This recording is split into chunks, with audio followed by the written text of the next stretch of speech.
പിതാവിൻ്റെയും പുത്രൻ്റെയും പരിശുദ്ധാത്മാവിൻ്റെയും നാമത്തിൽ ആമേൻ. എൻ്റെ പ്രിയപ്പെട്ടവരെ, ഇന്ന് മെയ് 4 തിങ്കളാഴ്ച.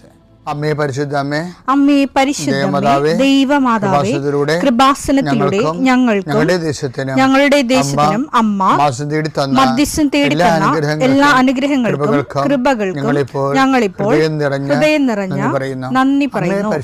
അമ്മേ പരിശുദ്ധമേ, ദൈവമാതാവേ, 2004 ഡിസംബർ 7 ഉച്ചകഴിഞ്ഞ് 2:30 കൃപാസനത്തിൽ സംഭവിച്ച അമ്മയുടെ പ്രത്യക്ഷപ്പെടലിനെ കുറിച്ച് തിരുസഭയ്ക്ക് സമർപ്പിച്ചിരിക്കുന്ന പഠനരേഖകളുടെ മേൽ സഭാത്മകമായ പഠനം ആരംഭിക്കുവാൻ ഞങ്ങൾ പ്രാർത്ഥിക്കുന്നു. അമ്മേ പരിശുദ്ധമേ, ഭൂസ്വർലോകങ്ങളുടെ രാജ്ഞിയായ അങ്ങേയ്ക്ക് ഭൗമസംരക്ഷണത്തിനായി പ്രപഞ്ചപ്രകൃതിയെ തന്നെ തിരുസഭ പ്രതിഷ്ഠിക്കുവാൻ ഈ പ്രത്യക്ഷീകരണം വഴി ഇടയാക്കണമേ. പരിശുദ്ധമേ, ജപമാല മാതാവേ, സകല കൃപാസനം പ്രാർത്ഥനയോടും ചേർത്ത് ഞങ്ങളിപ്പോൾ പ്രാർത്ഥിക്കുന്ന ഈ കുടുംബത്തിന്റെ പ്രത്യേക നിയോഗം പറ മക്കളെ.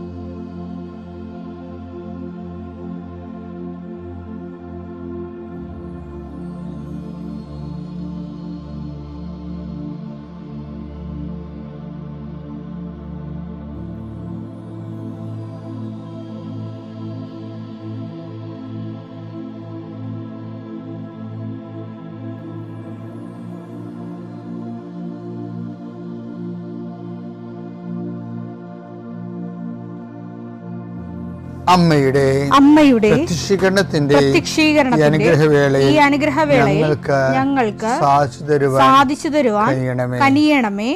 ആമേൻ. വിശ്വാസ പ്രമാണം. സർവശക്തനായ പിതാവും ആകാശത്തിന്റെയും ഭൂമിയുടെയും സൃഷ്ടാവുമായ ദൈവത്തിൽ ഞാൻ വിശ്വസിക്കുന്നു.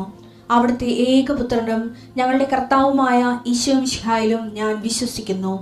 ഈ പുത്രൻ പരിശുദ്ധാത്മാവിനാൽ ഗർഭസ്ഥനായി കന്യകാമറിയത്തിൽ നിന്ന് പിറന്ന് പൊന്തിയോസ് പീലാത്തോസിന്റെ കാലത്ത് പീഡകൾ സഹിച്ച് കുരിശിൽ തറയ്ക്കപ്പെട്ട് മരിച്ച് അടക്കപ്പെട്ട് പാതാളങ്ങളിൽ ഇറങ്ങി മരിച്ചവരുടെ ഇടയിൽ നിന്ന് 3-ാം നാൾ ഉയർത്ത് സ്വർഗത്തിലേക്ക് എഴുന്നള്ളി സർവശക്തിയുള്ള പിതാവായ ദൈവത്തിന്റെ വലതുഭാഗത്തിരിക്കുന്നു. അവിടെ നിന്ന് ജീവിക്കുന്നവരെയും മരിച്ചവരെയും വിധിക്കുവാൻ വരുമെന്നും ഞാൻ വിശ്വസിക്കുന്നു. പരിശുദ്ധാത്മാവിലും ഞാൻ വിശ്വസിക്കുന്നു. വിശുദ്ധ കത്തോലിക്കാ സഭയിലും പുണ്യവാന്മാരുടെ ഐക്യത്തിലും പാപങ്ങളുടെ മോചനത്തിലും ശരീരത്തിന്റെ ഉയർപ്പിലും നിത്യമായ ജീവിതത്തിലും ഞാൻ വിശ്വസിക്കുന്നു. ആമേൻ. സ്വർഗ്ഗസ്ഥനായ ഞങ്ങളുടെ പിതാവേ, അങ്ങയുടെ നാമം പൂജിതമാകണമേ. അങ്ങയുടെ രാജ്യം വരണമേ. അങ്ങയുടെ തിരുമനസ് സ്വർഗത്തിലെ പോലെ ഭൂമിയിലും ആകണമേ. അന്നു വേണ്ടുന്ന ആഹാരം ഇന്ന് ഞങ്ങൾക്ക് തരണമേ. ഞങ്ങളോട് തെറ്റ് ചെയ്യുന്നവരോട് ഞങ്ങൾ ക്ഷമിക്കുന്നത് പോലെ ഞങ്ങളുടെ തെറ്റുകൾ ഞങ്ങളോടും ക്ഷമിക്കണമേ. ഞങ്ങളെ പ്രലോഭനത്തിൽ ഉൾപ്പെടുത്തരുതേ, തിന്മയിൽ ഞങ്ങൾ രക്ഷിക്കണമേ. ആമേൻ. നന്മ നിറഞ്ഞ മറിയമേ, സ്വസ്തി. കർത്താവ് അങ്ങയുടെ കൂടെ സ്ത്രീകളിൽ അങ്ങ് അനുഗ്രഹിക്കപ്പെട്ടവളാകുന്നു. അങ്ങയുടെ ഉദരത്തിൻ ഫലമായി ഈശോ അനുഗ്രഹിക്കപ്പെട്ടവനാകുന്നു. പരിശുദ്ധ മറിയമേ, തമ്പുരാന്റെ അമ്മേ, പാപികളായ ഞങ്ങൾക്ക് വേണ്ടി ഇപ്പോഴും ഞങ്ങളുടെ മരണസമയത്തും തമ്പുരാനോട് അപേക്ഷിക്കണമേ. ആമേൻ. കർത്താവേ, നിന്റെ ഉന്നതമായ നാമത്തിന് സ്തോത്രം ചെയ്യുന്നു. കർത്താവേ, നിന്റെ വിശുദ്ധ പൗരോഹിത്യത്തെ മഹത്വപ്പെടുത്തണമേ. കർത്താവേ, സഭയിലുള്ള സാന്നിധ്യം പ്രകടമാക്കണമേ. 40 വർഷം ഞാൻ അർപ്പിച്ച കുർബാനയുടെ യോഗ്യതയാണ്. കുർബാസാൽത്താറെ ജീവനോടെ പ്രത്യക്ഷപ്പെട്ട പരിശുദ്ധമ്മയുടെ പ്രത്യക്ഷീകരണത്തിന് സ്ഥിരീകരണത്തിനായി അങ്ങയുടെ മക്കൾ ഇന്ന് അഭിമുഖിക്കുന്ന എല്ലാ വിഷയത്തിൻ്റെ മേലും സഞ്ചാരി മാതാവി സമയത്തിൻ്റെ അധികാരി അമ്മയുടെ പ്രത്യേകമായ സാന്നിധ്യം ഉണ്ടായിക്കൊണ്ട് കർത്താവേ, ഞങ്ങളുടെ കഴിവ് കൊണ്ടല്ല, അങ്ങയുടെ കൃപ കൊണ്ടാണ്.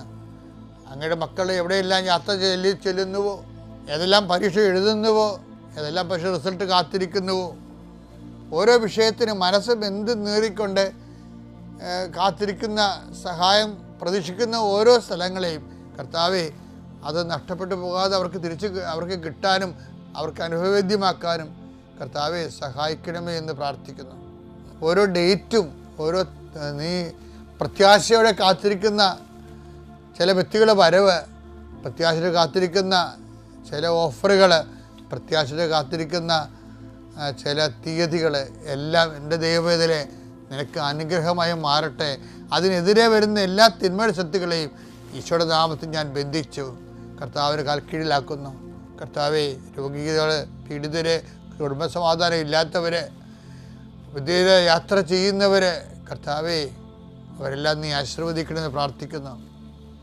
എൻ്റെ കർത്താവിൻ്റെ ഉന്നതമായ നാമത്തിൽ സഭയുടെ അധികാരത്തിൽ കുരിശിൻ്റെ അടയാളത്തിൽ ഉപരി പഠനത്തിന് വേണ്ടി ചിന്തിക്കുന്നവരും ആലോചിക്കുന്നവരും അതിനുവേണ്ടി പരിശ്രമിക്കുന്നവരും അവരുടെ കഴിവിനേക്കാൾ കൂടി ദൈവത്തിൻ്റെ കൃപയാൽ അവർ ചെന്നെത്തേണ്ട ഇടത്ത് അവരെ എത്തിക്കാൻ വേണ്ടി പരിശുദ്ധമ്മ ദൈവമാതാവിൻ്റെ മധ്യസ്ഥ പ്രാർത്ഥിക്കുന്നു. കർത്താവ് അസ്ഥിരോഗികളെ നിസുഖപ്പെടുന്നതിനെ ഓർത്ത് നന്ദി പറയുന്നു. ആ ദർശനത്തിലുള്ളതാണ്. അസ്ഥിരോഗികളെ കർത്താവ് സുഖപ്പെടുന്നതിനെ ഓർത്ത് നന്ദി പറയുന്നു. നിത്യപിതാപുത്രൻ പരിശുദ്ധാത്മാവായ സർവേശ്വര നീക്കുവാമേ.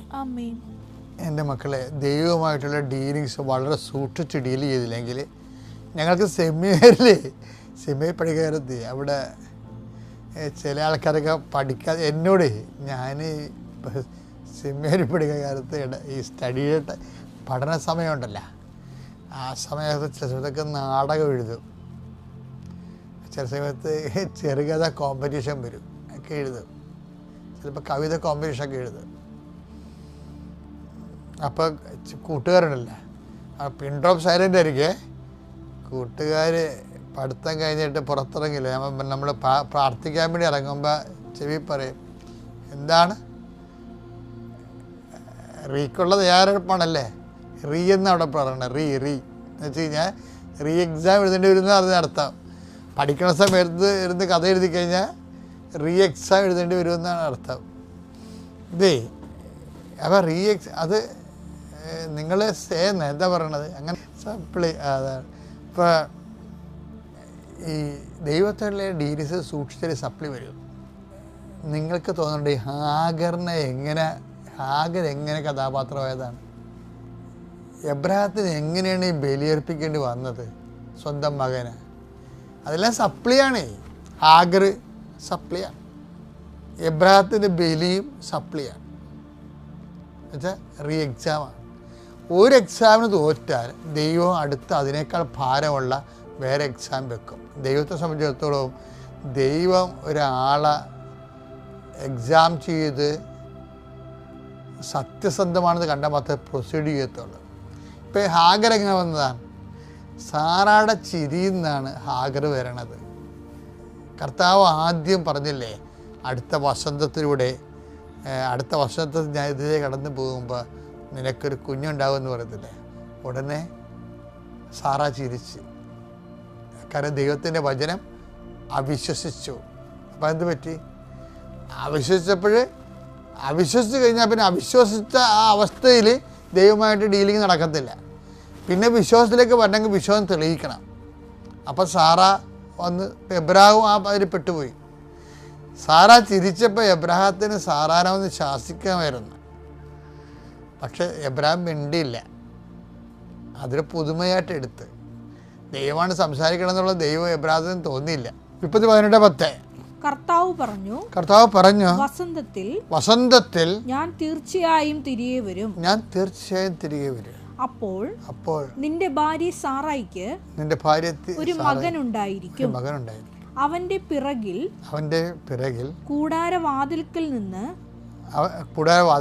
സാറ ഇത് കേൾക്കുന്നുണ്ടായിരുന്നു. അബ്രാഹവും സാറായും വൃദ്ധരായിരുന്നു. അവൾക്ക് ഗർഭധാരണ പ്രായം കഴിഞ്ഞിരുന്നു. അതിനാൽ സാറ ഉള്ളിൽ ചിരിച്ചുകൊണ്ട് പറഞ്ഞു, എനിക്ക് പ്രായമേറെയായി, ഭർത്താവും വൃദ്ധനായി, എനിക്കിനി സന്താന സൗഭാഗ്യം ഉണ്ടാകുമോ? അതായത് എൻ്റെ ഒരു വാക്ക് ദൈവം തിരികെ ചേർത്തിട്ടുണ്ട്. 18:11 വായിച്ചേ. കർത്താവ് പറഞ്ഞു വസന്തത്തിൽ ഞാൻ തീർച്ചയായും തിരികെ വരും. അതിൻ്റെ തീർച്ചയായും തിരികെ വരുമെന്ന്, തീർച്ചക്കാണ് പ്രാധാന്യം. വസന്തത്തിൽ ഞാൻ തീർച്ചയായും തിരികെ വരും എന്ന് പറയുമ്പോൾ അപ്പോൾ നിന്റെ ഭാര്യ സാറായിക്ക് ഒരു മകൻ ഉണ്ടായിരിക്കും. അപ്പോൾ എന്താണ്, ഞാൻ അടുത്ത വസന്തത്തിൽ തീർച്ചയായും ഞാൻ തിരികെ വരും. അപ്പോൾ തീർച്ചയായും നിന്റെ ഭാര്യ സാറായിക്ക് ഒരു മകനുണ്ടായിരിക്കും.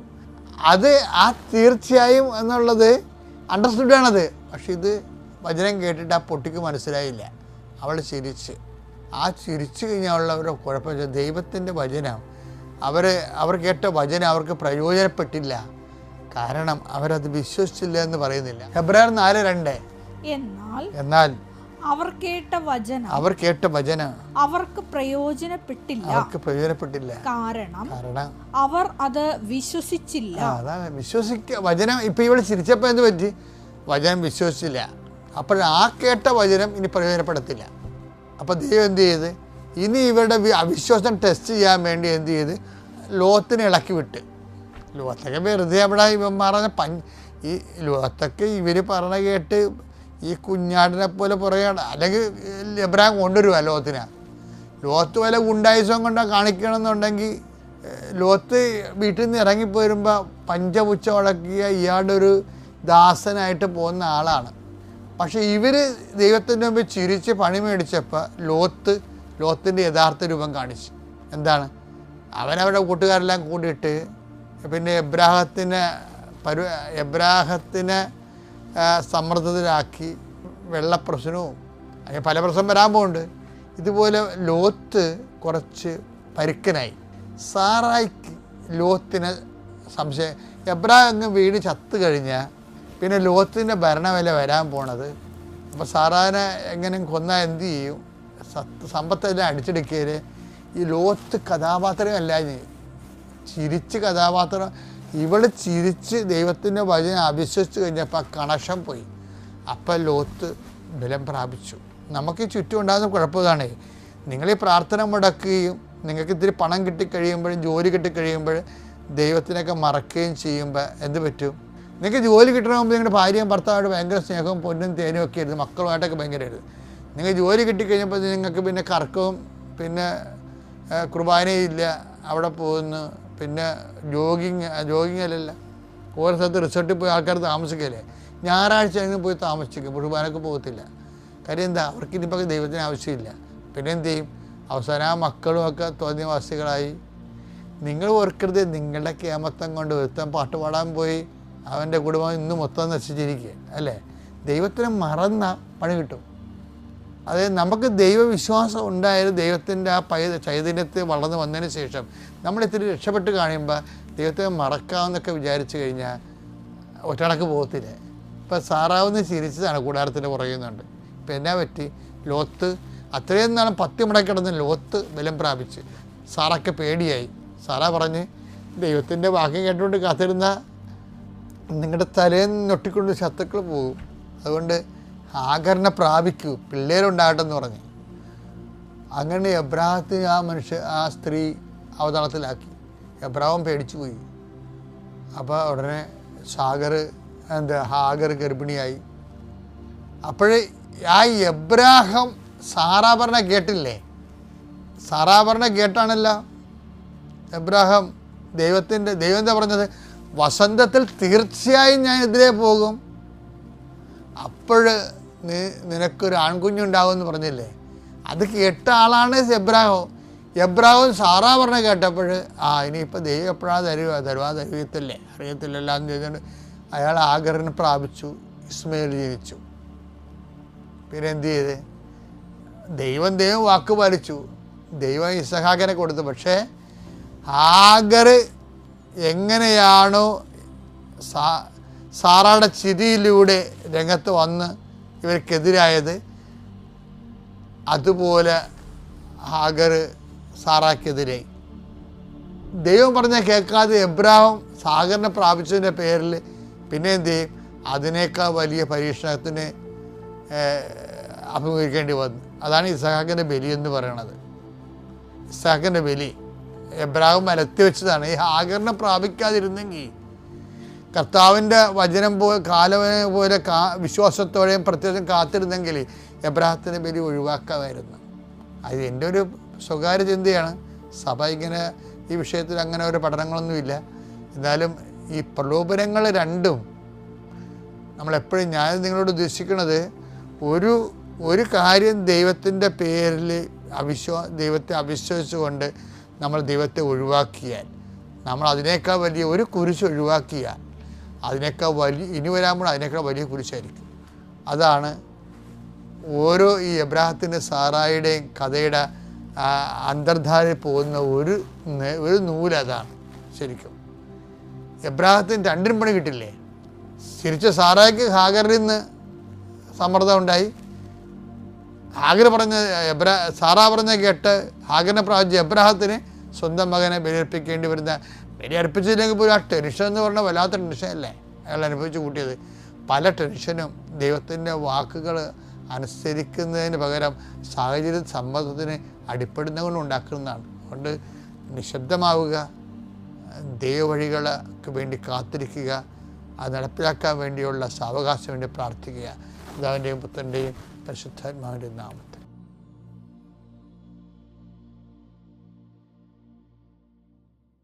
അത്യപൂർവ ദൈവാനുഭവങ്ങൾ ഇനി നിങ്ങൾക്കും സ്വന്തം. ഈ യൂട്യൂബ് ചാനൽ ഇതുവരെ സബ്സ്ക്രൈബ് ചെയ്തിട്ടില്ലെങ്കിൽ ഇപ്പോൾ തന്നെ സബ്സ്ക്രൈബ് ചെയ്യുക. ഈ വീഡിയോ ഇപ്പോൾ തന്നെ നിങ്ങളുടെ സുഹൃത്തുക്കൾക്ക് ഷെയർ ചെയ്തുകൊണ്ട് കർത്താവിൻ്റെ പ്രേക്ഷിതരാകുക.